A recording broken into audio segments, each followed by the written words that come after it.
Hey, Redeeming Life community, Troy Snyder here. Hope you're doing well.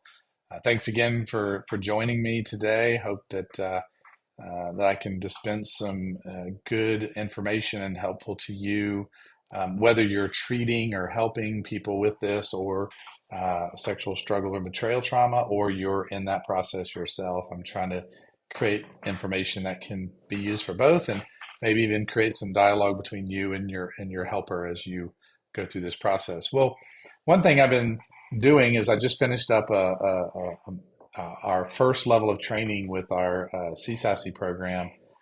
And in that mod, we teach about the overview of addiction, sex addiction. We kind of do that first.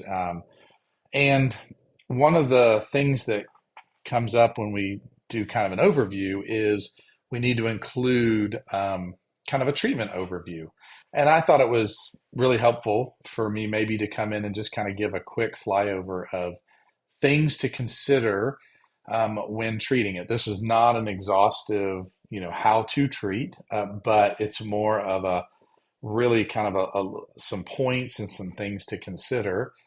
So whether you're in recovery and betrayal trauma yourself, and this may be helpful for you to think through and see if there's places that are maybe missing, or this may be for someone who's working with this and say, oh, I can do that, or that'll be helpful, and start kind of giving you some more clarity to that. So as I was sitting down with this class, I just kind of put these several words down. I'm just going to read them and kind of give some thoughts around them. So I'll say this as the onset. Everything is spiritual. We come from a faith perspective, so everything we do is from a Christian perspective. But in starting treatment, and these are not linear, but they're, just think about them as significant parts that have to be in there, some maybe before the others. So I put behavioral, spiritual, emotional, mental, neurobiological, and social.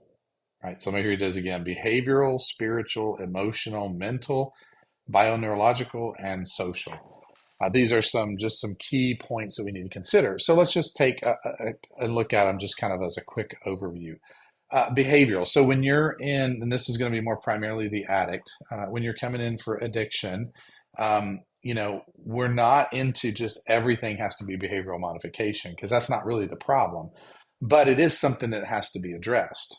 So for instance, if I'm struggling with pornography on my phone, then I'm going to have to do some behavioral things to stop feeding the addiction and the problem and the cycle that goes on with that. So it's not uncommon to have some very clear behavioral boundaries that you would have, whether that's locking down the device, not having the device, having software such as Covenant Eyes on your device. Then you do that. You take some behavioral practices, or if you have lots of temptations when you're alone in your room, then we have to do some behavioral changes.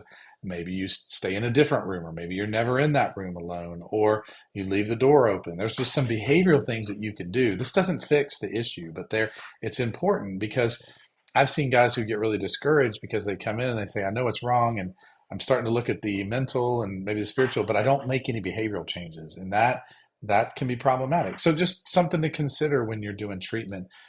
And I say spiritual, everything is spiritual, but I find that in treatment that a guy has to be working at his spiritual life. So they need to be, in the simplest terms, they need to be praying and talking to the Lord about their struggles and their pains, and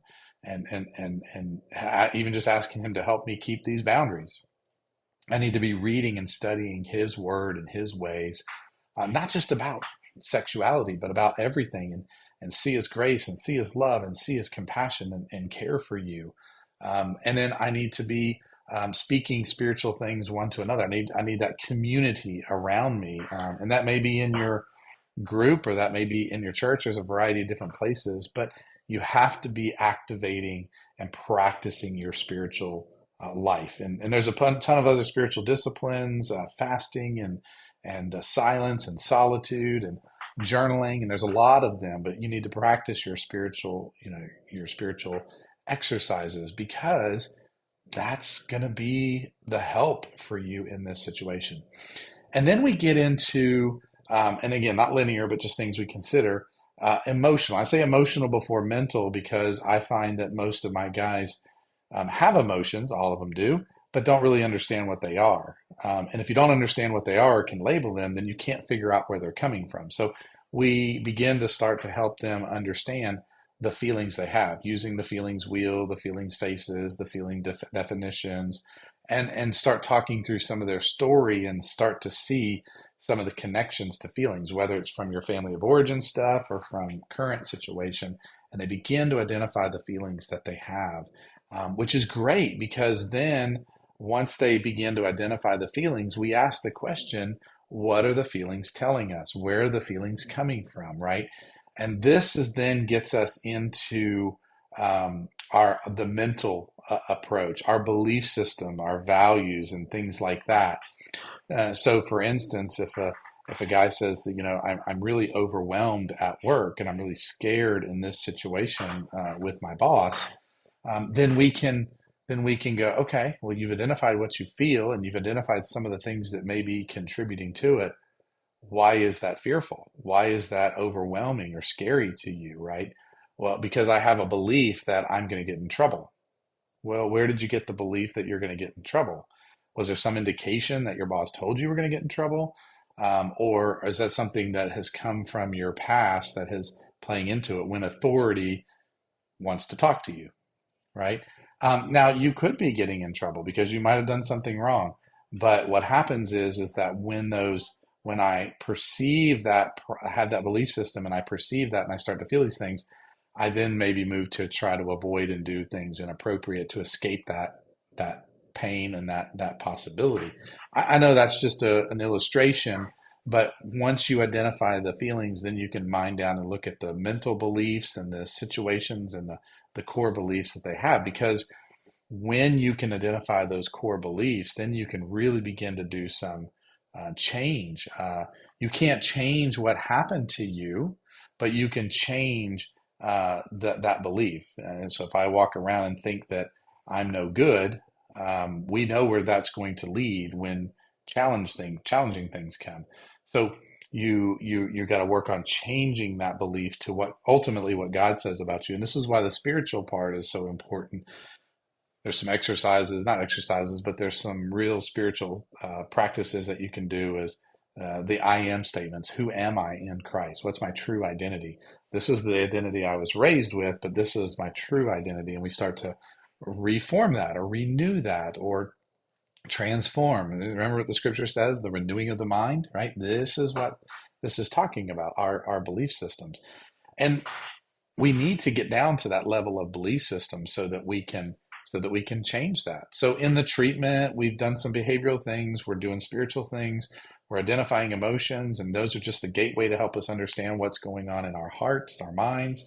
And then we have two other things, and I already kind of alluded to one, but we have the biology and the neurology. We've got to help educate our clients on how this drug of porn or sex and the unhealthy use of it is a drug and affects your body and your neurological system.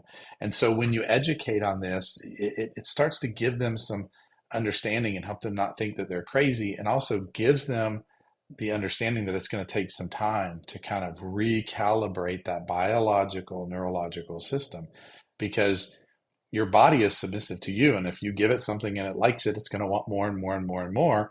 And then when you decide to stop, your body doesn't just automatically stop. It's what they call withdrawals, and it doesn't withdraw easily. There's a fight for, I want this, I want this. It's like a toddler sometimes with a cookie. I want it, and so it'll fight until it is put into submission through a variety of other things we've already started to talk about. But moves you down, and you reset your neurobiology and you reset your body.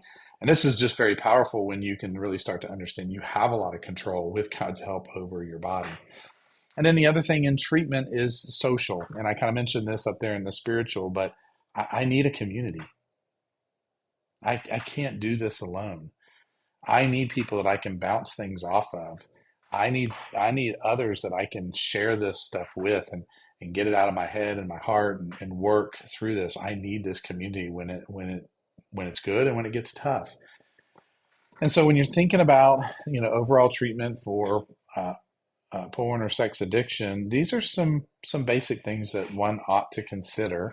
Now, some of these are very applicable to the betrayed spouse, but there's another section we're doing on that, and I'll talk a little bit about that maybe another time. But I just think it's very important that when you, as a helper, sit with somebody, you have a big picture plan of where you're going. Because if you don't, then you'll just lean into your default and what you think is the most primary. And I've seen people overshoot on behavioral modification. I've seen people overshoot on spiritualization. I've seen people overshoot on just the biological stuff. And we have to put them all together. And if you're in treatment yourself, as you're looking through this, you're like, well, maybe this is a piece that may be missing. I need to get some education and information on this. So I hope this treatment overview summary gives you a little bit of encouragement and some thoughts. Have a great day.